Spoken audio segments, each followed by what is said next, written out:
I was born in Detroit in 1958.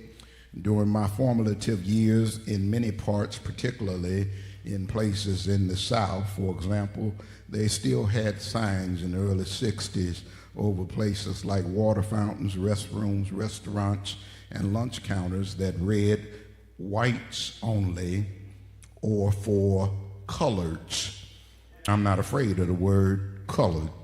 When the NAACP was at its best, serving the interests of our community, it was proudly known as the National Association for the Advancement of Colored People.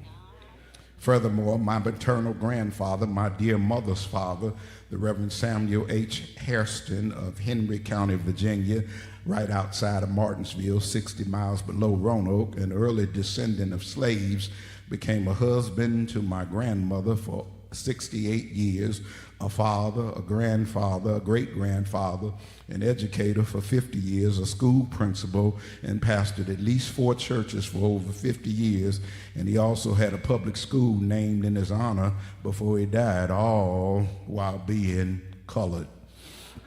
I'm not afraid of the word colored, but people of color held prominent positions and made significant impact throughout the scriptures. I said people of color held prominent positions and made significant impacts throughout the scriptures.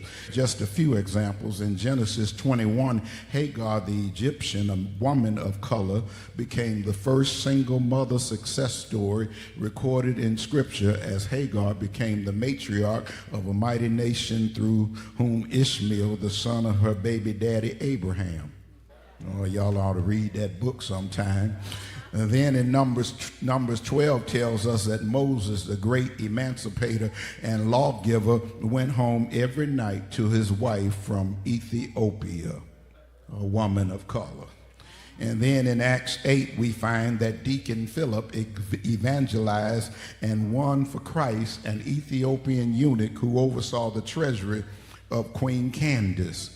Once again, people of color held a prominent position and made significant impacts throughout Scripture. Still, one of the earliest monumental moments in black history can be found on the road to Calvary.